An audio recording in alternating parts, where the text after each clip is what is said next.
Hello, my name is Jonelle. Welcome back to my channel. This is my golden year vlog. It is a vlog where I talk about my 26th year of life, the highs, the lows, the joys, everything that comes with it. It's where I chronicle my journey as a nonprofit executive director, as a seamstress, maybe a gardener, and just also comedian, I guess. And so thanks for joining. I can't believe I've been doing this for 3 months now and I haven't gotten any better. Um, that's like, I don't even feel like it's a disappointment. I feel like there are things in my life that I'm trying to just embrace being like bad or okay at, or just getting better, which is like mind blowing to someone who grew up in an environment where it was like you have to be good at this and you have to be working to get good at it. The quality of these vlogs, it might get better. I might get a little lavalier microphone, but in terms of doing like a huge production to make a weekly vlog, like I don't think I'm just gonna invest that much into it. I invest a lot into the other things that I do, but I'm doing this vlog because I just want a record, like to say I was here. And also, people sort of want to know about my life, which surprises me. In the beginning of my executive director journey, I was only 23 years old, and I feel like I had a lot to learn and to grow in that role. Now that I'm here at 26, I'm so sorry. Now that I've been in this role for 3 years now, and I'm like, am I really doing this? Like, here's what I'm doing, okay? So, if you're not familiar with me and my work, I run a environmental arts nonprofit called Scraplanta. What we do is we inspire the community to make art instead of waste. We do that through our Creative for You Center, which is a place that houses an art supply thrift store, upcycling workshops, and our waste diversion program. We originally just operated in Tucker, but as of this week, we now have 2 locations. We opened our Scrappy outlet, also known as our Scraplet, in Adair Park, and it is housed in this wonderful community center called Create ATL. They are it's weird, a cesspool is a bad word, but I would call it like a cesspool of creativity and social innovation within the West End community, and I really love that I'm a part of that. And we had our very soft opening this past weekend, and I was so amazed by the turnout. We had over this past weekend, over like 50 people came in the store, and they shopped, and they were so elated. Some people were like, I'm so glad you're in my neighborhood, thank you. Others were like, I love both stores, and I'm glad I can go back and forth between both. Like, we're introducing people to the concept of secondhand art supplies, or just, getting rid of what you got and bringing it to us. And it really wasn't until this weekend when I finally felt confident enough to, like, I'm sorry, audience, it's not y'all. I'm not even sleepy. I had a very good nap today. But I finally had the confidence to feel proud of myself, which is a lot for me because of this phenomenon called like tall poppy syndrome, where it's like if you're too tall and you stand out above other people, you gotta like cut yourself down. And I was always trying to cut myself down and be humble and be like, no, this person did that and that person did this. And of course you have to give credit where credit is due, but at the same time, it's like you also have to give your own self credit for the things that you've accomplished. And I was not doing that. I kept saying, this person did that, and like I kept not feeling like I was worthy enough because I'm not the founder of our organization. And that there's like, I'm like, I didn't, it wasn't my idea, but what I have done with what I've been given, a lot of my ideas and genius and creativity and energy has shaped what Scraplanta is into right now. And I can be in a season of gratitude and pride for what I've been able to accomplish. I can also celebrate myself and other people who've been involved in my journey. Like, I am not the only paid employee at my job. I'm not the only full-time employee at this point. I'm very thankful for my director of operations. I'm thankful for my sales team. I'm thankful for my board of directors and my volunteers and my family. Like, I am so thankful, and I acknowledge all these people in their existence. And at times I have to just say, Jonelle, celebrate yourself. So I celebrated myself. On Saturday after our grand opening, I went to Lee and White. It is a food hall that is like literally across the street from my job. And originally, like, whenever I go out, I try and invite my friends, because I'm like, oh, how often I go out, let me invite my friends. But the one person I invited wasn't able to show up. And for me, it was like, wait a minute, Jonelle, you need a moment to yourself to celebrate. Like, I went and I got a little bit of money from my savings, because I'm like, Jonelle, you've been saving my savings have been splendid over the past couple of months. Like, I started at almost at rock bottom, but I've done a new savings plan, and I've been saving parts of my paycheck and putting things in places. So I was like, Jonelle, this is what you save for. So get your little slither of your savings. Don't take all of it and, crash out or anything, but just get a little bit. And treat yourself to some tacos and a drink. There is a tiki bar called Strangers in Paradise at Lee and White that I love to go to. Like, I love tiki bars. Oh my god, I love them so much. Like, I'm actually trying to see if I can get myself to go to this con that celebrates Polynesian culture called Inuhele in January next month, and I even have like the fabric picked out. Like, I really love this. So I just love the aesthetic, and I know tiki is not directly derived from Polynesian culture, but it's really like this Americanized version of a guy who traveled to Polynesia and he took from different things. But I love the aesthetic, and I love the bright lights. Well, they have this like neon alligator that's in their restaurant, and they have these really cool drinks, and even the cups that they have. There's like a flamingo cup, and oh man, I wish I could reach it. But they also, whenever you pay, they give you a postcard. That's so cool. Like, I love the postcard. I love the place. So I treated myself to a drink. It was called the Strawberry 23, and it was a strawberry frosé. Usually I get like the other things, but I was like, just a strawberry frosé. It's a little bitter, but it was just good. And I just sat at the bar, ate my steak tacos, took in the vibes, and said, Jonelle, you did it. You did it. You opened your store. Congratulations. Because this, it's a new feeling to really be proud. Even when I opened my first store, like, can y'all just like hear me? Like, my first store, I opened that 2 years ago, less than 2 years ago, and I was just like, whew, I did it. I was so tired. I had fought for months with the county, with the state, even with Google Maps to open that store. And by that time I did that, I was so tired. This time I wasn't as tired. I was super stressed. I was very stressed. Like, there were so many times where it wasn't gonna happen. The day before, I was like, we don't need anything else in the store. There's too much. Like, I don't want to organize anything else. It was hot. Like, we don't have AC in this place. My neck fan stopped working. Like, there's no ice. It was like, I was just so hot. I'm like, I can't even think. And like, it's hot outside.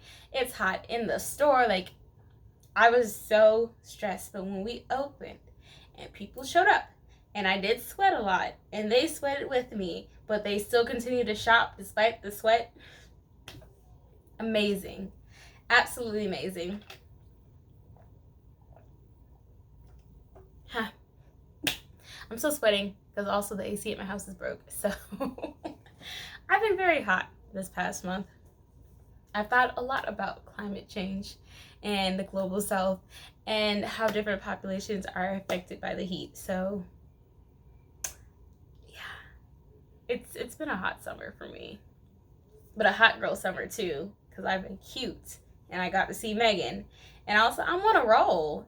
Like this has actually been a good summer. Once things fell into place and things came together, I can say that I really celebrated everything that's happened.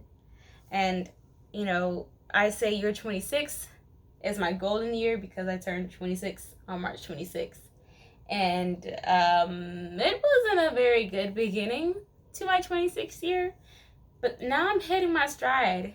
And I really am like, okay, hold on. I really am golden this year.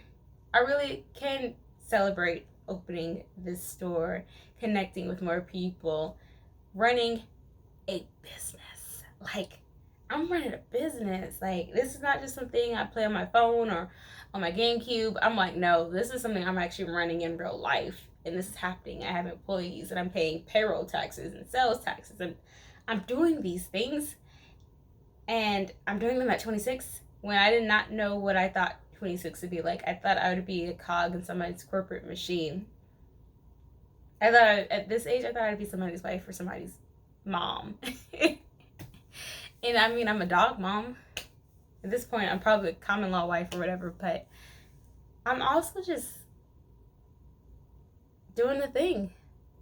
I'm living my life, and it's amazing to have that opportunity. I was reflecting on that the other day with Fred because I was like, I'm so glad I'm not a mom right now. I do want to be a mom eventually, but like, I think that the reason I'm able to go hard for my job for Scraplanta is because I don't also have a child that I have to worry about rearing at this time. And like, I'm only 26. I got about, I think I finally decided that I would wait until I was 30 to have a child, because where I'm at right now is like, if I focus on my work and stabilizing it and building and growing it, then, I could get enough income and savings so by the time I'm ready to have a child at 30, I can go on maternity leave because I've had the structure at Scraplanta for them to be able to, let me take off however long I need to take off to take care of my baby. And the organization is going to be a well-oiled machine. But right now, Scraplanta itself is a baby. Like, a business at 3 years into a business. And yes, I have a lot of employees, but most are part-time. And most aren't administrative. Like, I still do like 90% of the administrative work for my job. And like, because I've been doing it for 3 years at this point, yeah, like I have it down to a science, pay this bill on that day, check the account, blah, blah, blah.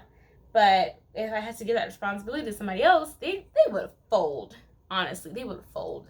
And, no offense to my staff or anybody, but everyone keeps telling me they don't want to do my job, which is great. Like, that means I'm safe. As long as we keep money in, then I keep my job.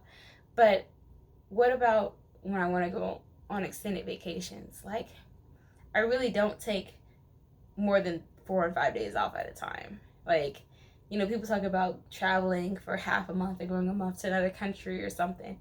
And I'm like, I couldn't do that with my job. I can't even go 2 or 3 days without talking to everybody. And everyone's like, what you doing? What's going on, John? Blah, blah, blah. And I'm like, oh my God, just let John breathe. Let me breathe. But the board has been very good about working towards getting me to a point where I can actually take rest. Everyone can rest. I feel like I shouldn't be the only person at my job with like a vacation policy or a leave or anything like that, because it's like you are your team when you lead a company. Your company needs to be able to know that they're covered and that they're respected and heard by the big person. And the big person should be able to communicate, like, you know, how changes in the company affect them and ways to move forward and upwards. And when you don't have that and you're just working and working, it's easy to leave. It's easy to not care anymore about your job. So I am doing my best to tell my employees, like, I hear you, I see you. Here's what I want. I want you guys to get raises, and I want you guys to be able to get vacations and things. But this is what we're at right now, and this is what we're working towards. And it's hard as a nonprofit. Things change every day. And even though we have like sales to help with most of our expenses, we can't just rely on thrift store sales. We also need grants, like general operating funds and things like that, so we can really like go forward. So I'm excited to see what's next for Scraplanta now that we have our second store. I can rest just a little bit. There's some more work to be done. Like today, I actually took time for myself. Usually, I feel like these past few Mondays I've always had something to do, like board meetings and stuff. But today I sat at home. I got through 14 episodes of One Piece, which, if you guys aren't familiar with that, it's the longest. Well, no, it is the longest running anime, I believe, but it has the most episodes, and it has about 1,300 at this point. So I am, 1,000 episodes behind. However, I got through an arc today, or most of it. It said I was on season 7, and there's 22 seasons left, but that's exciting for me, is to be able to get through One Piece, to clean the carpet, wash the dishes, just some things. And I, like, my therapist and I, we talked about me taking time off, and she's like, it's okay if you have a day where you sit and play video games. And I played some games on my phone on top of cleaning the carpet, but I feel like I'm the type of person where I can't just sit down completely for an entire day unless I'm sick. So being able to take my time with the carpet, because I have a dog, and so I have to scrape her hair out, and then I have to go over with the vacuum or pick it up depending on where I've scraped the hair. And it takes a minute. It takes some time. And it was hot upstairs, downstairs.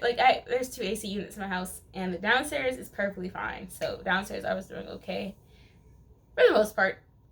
I had on polyester pajamas earlier, and I was like, oh my god, this is hot. But it was good to just take my time with cleaning the carpet. It wasn't like I was on a time crunch. I took a break. I would eat. I'd take a nap. Go back, scrape some more carpet up. Take another nap. Watch another episode of One Piece. Scrape some more carpet, and that was my one thing on my to-do list.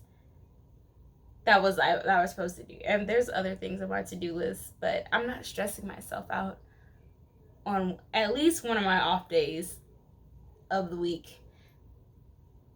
Tomorrow I'm still off, and so I might stress myself out a little bit about the things I should be doing, but I'm not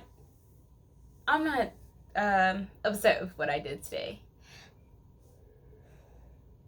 And that's the second part of being able to be proud of myself, is being able to rest without guilt.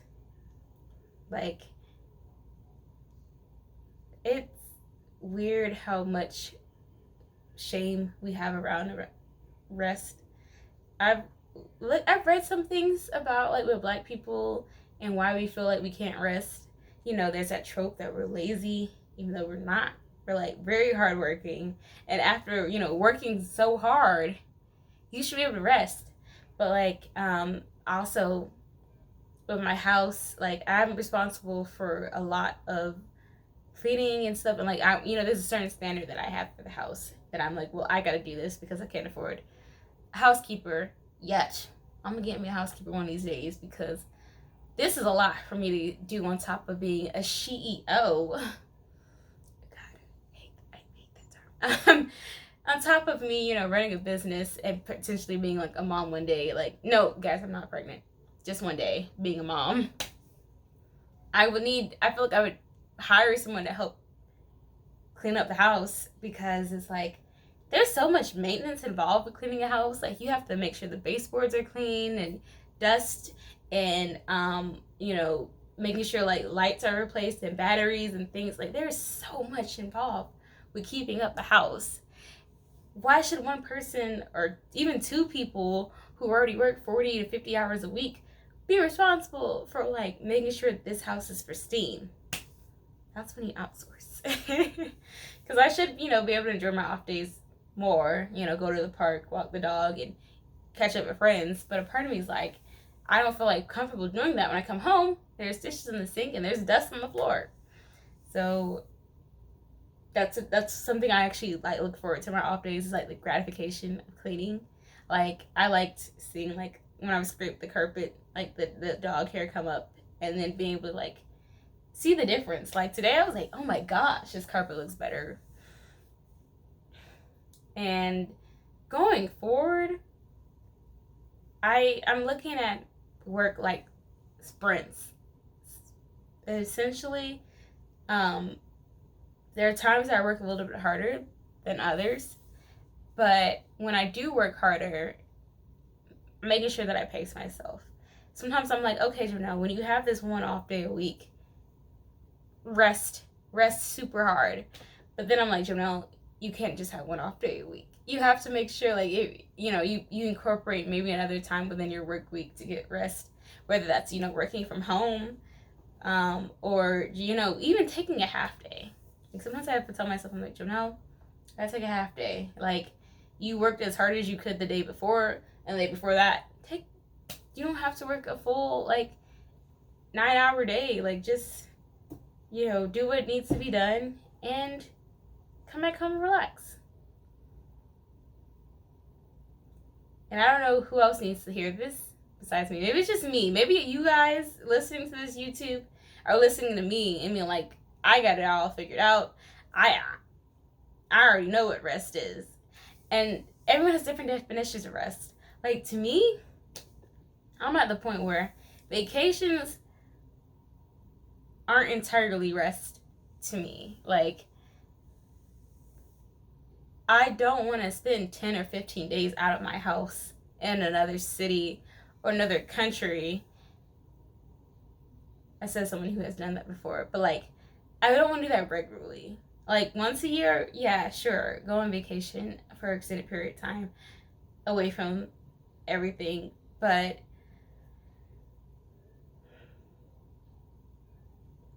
people who feel like the need to do that, we're just not aligned.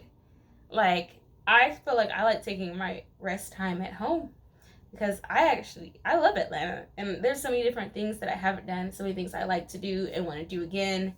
Like, Piedmont Park is one of my favorite places to go to, and I actually have not been in a while. But for me, I would love to just take off a weekend and go take the train into the city for a festival, then come back to my house and then chill and drink, of course. And so, like, sewing, I don't want to travel and sew yet. I would like to travel to Madeline's boutique for a bra making thing, but for the most part, I like being in my studio, and I actually haven't had time to sew. And that's something where I'm like, yeah, I wouldn't mind taking a week off to just sit in my room, sew up cute things, and just enjoy my own space, enjoy my garden, get more things together. Like, I guess if my house was pristine, where my garden was set up and everything was where it was supposed to be, then maybe I could take 15 to 10 days off, like, to go somewhere else. It also depends on where I'm going.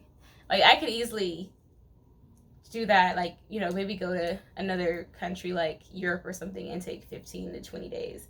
However, there's also, like, you gotta rest before and after you travel, because traveling in itself is exhausting.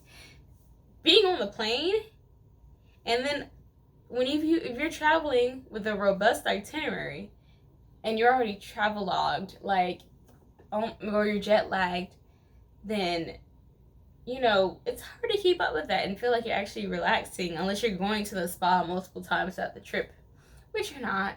Like, I've been looking at these travel itineraries for a couple of trips, and I'm like, gosh, these people really they just go, go, go. When do they sit down? And that's what it's like when I went to Ghana. We spent like most of the days, like we went to different nonprofits and learned about different social issues in Ghana. And then we went to different cultural exhibits to learn about our history. I had a naming ceremony. We designed clothes. We went shopping a little bit. Like, there was so much that we did. It was not until the very last day when they finally said, okay, y'all are free to go around the city. And by then, it was a Sunday, and the hours were weird, and we didn't know where we were going. So it was like we didn't even get a chance to really enjoy the city like we wanted to. And that was stressful just thinking about, honestly. All the stuff we were doing when we were in Ghana, like, oh my gosh. I loved every moment of it. And I did like the structure of being on a trip that I didn't plan. Like, I really just got on the plane, I just showed up, did my homework, and got my credits and everything. So maybe next year I might go on an extended trip. Like, once I feel like my house would be together, and also I want to like sew outfits for a trip. That would be exciting. Like, if I'm planning out, like, if I go to this place, I'm like, well, let me get my travel wardrobe together, because I like the motivation of being able to sew for different things. And speaking of sewing for different things, we can talk about what's sewing on in the last part of this video. So I haven't been sewing anything, but in my defense, I've been running a nonprofit and opening a second store and getting my life together. However, September is National Sewing Month, and it's coming up, so I do have some things planned. I still plan to do the whole 30-yard challenge with Jacinta Mimosa. Mimosa by Jacinta. That's her name. And so I am going to try and see if I can get to these 30 yards at least through October. Most things I think I can either do some form of just casual wear. I do have some cosplays planned. I was looking at the hotel blocks for Blerdcon, which is coming up, and I am uber excited for that. One, because Blerdcon is going to be in March next year, and it's going to be in DC. It is right before the cherry blossoms peak. However, I think they still might be starting to bloom, so that's going to be fun. Also, the theme for Blerdcon is thriller, so it's going to be horror things. And I don't really like horror animes and things like that for me to be like, I can do a whole wardrobe, but I had some ideas. So I was thinking about doing like a clown cosplay, because clowns, I love clowns. I am one. So I was like, yes, you can do a little horror clown, and then if it's cute enough, I could, wear it other places. And then maybe even a Monster High look. That would be cute. Like, I want to do the cute, spooky stuff. I don't want to do like, well, I don't want to say that I don't want to do like, the bloody gore makeup, because at this point in time, I really don't know myself. I might see some media that inspires me, because I didn't even think about doing the clown look until today, when I was like, wait a minute, it's thriller themed? Hold on, I can do that. So yeah, Blerdcon's not until March, and then I'm also excited about that is because DC is going to be colder. The 2 Blerdcons that I've been to, it has been hot AF at these cons. And bruh, to be in 90 degrees in a costume is disgusting. Like, that is one of the reasons why I make my cosplays, because I can choose the fabric, and I make a lot of them in natural fibers like cotton and linen. So like, I'm not burning up, because if you order your cosplay online from these retailers, it's going to be 100% polyester, and you will be 100% crispy by the time you step out your hotel room and go downstairs. And a part of me is wondering if I'm becoming a grandma with how much I'm focused on trying to stay cool. However, I'm like, wait a minute, this earth is heating up rapidly. So that's why I keep my water. I try to have my neck fans. I try, and I even wear like hats, like big sun hats, and keep my SPF 30 or higher, because I'm not playing around with this heat. I'm not playing around with the sun, and y'all shouldn't either. Like, that is that is my biggest advice to people being like, how do we combat climate change? Fight this heat, fight it. Like, do whatever you can and find out the most efficient ways to keep cool, because you know these companies, power companies, are going to keep charging you. um there's like, I guess, a commodification of AC or whatever, like in terms of, you know, you got AC, you have to pay for, like, you know, things like coolant and stuff for your car and everything. So once you have that mastered, I think we can deal with some parts of climate change resiliency, like figuring out how do we do this off grid to keep ourselves cool, because at any given time this grid could go out during the summer because of our strained electrical systems, because of the AC, and it's like, well, what are we doing after that to protect ourselves? So yeah, that's all I've got to really say this week. Stay cool, stay crafty. I know I will, and I hope you get the chance to visit the Scraplet or even Scraplanta Sucker Store. I love both. I'm proud of both. I did start both and I'm running them, but just make sure you bring one bag, because we are full. We got, like, people keep giving stuff away to us, and we got a lot of stuff. So yeah, but have a great week, and I'll talk to you guys next Monday. Bye.